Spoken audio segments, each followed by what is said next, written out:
రాజకీయాల్లో వారసత్వం వారసత్వం ఉందని చెప్పారు కదా మీరు. అయితే మొదటి నుంచి పార్టీలోను ప్రభుత్వంలోనూ కీలక పాత్ర వహించింది మీ అల్లులే కదా. అల్లుళ్ళు అంటే అర్హతను బట్టి ఇచ్చారు. అర్హత అనేది వాళ్ళ లోపల ఈ దురుద్దేశం కలుగుతుంది, చెడు బుద్ధి కలుగుతుంది. మరి మావకే ద్రోహం చేసే కిలతగలుగుతారు, ద్రోహం అవుతారని అనుకోలేదు. లక్ష్మీపార్వతి గారిని మీరు వివాహం చేసుకున్న తర్వాత అధికారంలోకి రాగలిగారు. ఆవిడ రాజకీయాల్లో ప్రవేశించాలి అని అనుకున్నప్పుడు మీరు అధికారం నుంచే వెళ్ళిపోయారు. మీ కామెంట్ ఏంటి? ఆమె నా భార్యగా వచ్చింది. ఆమె నా గృహిణి. నా ఆరోగ్యం కోసం పూర్తిగా అంకితమై శ్రమ చేసేటటువంటి ఒక మహనీయురాలు అని నేను అనుకున్నాను. నా ధర్మపత్ని అంటే అర్థం తెలుసుగా మీకు, ధర్మపత్ని. అదేవిధంగా రియల్ సెన్స్ లో నాకు ఈనాడు నా జీవితంలో ప్రవేశించిందని నేను అనుకున్నాను. కానీ కొంతమంది స్వార్థపరులు ఆమెకు ఈ రాజకీయపు రంగును పూశారు, అంటగట్టారు. కాబట్టి ప్రజలే నిర్ణయం చేస్తారు. The people will decide what she is, why she must be utilised. కొంతమంది స్వార్థపరుల దుర్బుద్ధి వల్ల వచ్చినటువంటిది అని అన్నారు మీరు. ఇది కేవలం అప్పటికప్పుడు కలిగినటువంటి దుర్బుద్ధ, లేకపోతే ఒక పథకం ప్రకారం, ఒక వ్యూహం ప్రకారం చాలా కాలం నుంచి జరుగుతూ వస్తున్నటువంటి దానికి పరాకాష్ఠగా మనకి ఆగస్టు సంక్షోభం సంభవించిందా?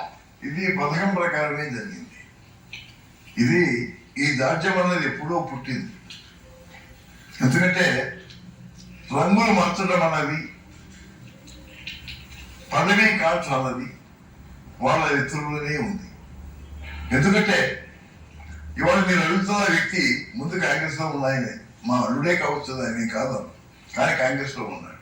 అక్కడ ఎప్పుడైతే పరాజయం చెందాడు తెలుగుదేశంలోకి వచ్చాడు.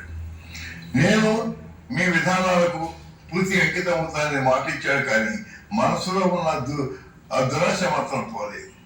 నేను ఎన్ని పదవులు ఇచ్చినా అందుకే ప్రయత్నం చేస్తూ తన గుంపుని తన యొక్క గ్రూప్ని పెంచుకుంటూ వచ్చాడు.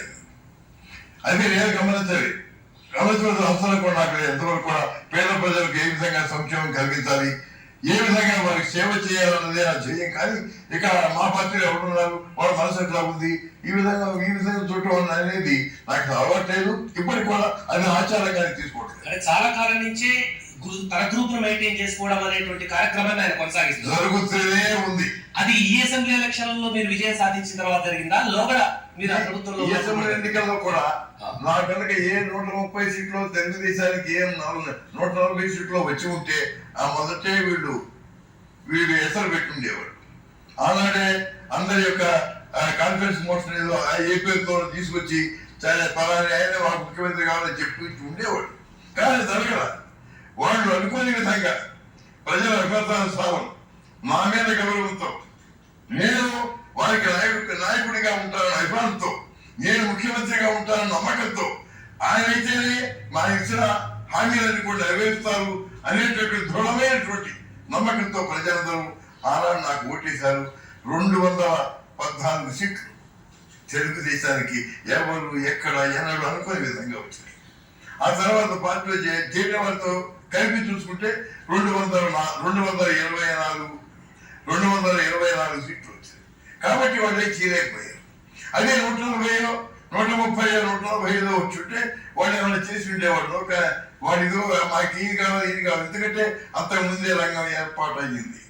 అందరికి డబ్బు ఇచ్చాడు ఈయన. ఆయన పేరు చెప్పడం పేరు కూడా అర్హుడు కాదు. డబ్బు ఇచ్చాడు అందరికి 5 లక్షలు, 10 లక్షలు. ఇదిగో మీ ఎన్నికలకి నేను ఇస్తున్నాను, మీరు నా మనుషులుగా ఉండాలి అని తన గ్రూప్ ఏర్పాటు చేసుకున్నాడు. కానీ ఎప్పుడైతే మొత్తం కలిసి 224 సీట్లు తెలుగుదేశం అభిమానులకి చేరి వచ్చినాయో ఆ ఆటలు సాగలేదు.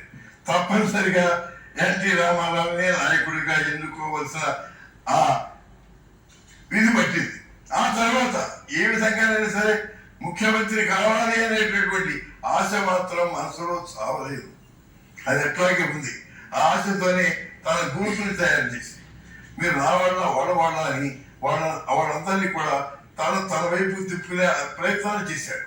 దానికి తోడు కొంతమంది పార్టీ విధానాలను ఎదిరించి పార్టీ యొక్క ఒక ఆర్డర్స్ ధిక్కరించి వచ్చినప్పుడు నేను వాళ్ళందరూ కూడా పార్టీ నుంచి సస్పెండ్ చేశారు. ఆ సస్పెండ్ చేసినప్పుడు వాళ్ళందరినీ కూడా తన ఆసరాగా తీసుకొని ఆనాడు ఏదో పార్టీకి వ్యతిరేకమైన చర్య తీసుకోబోయి దాని పర్యవసానమే ఈనాడు వాళ్ళు చేసినటువంటి ఈ కుచితమైన విధానం. This is the final attempt of this which was started long back. Me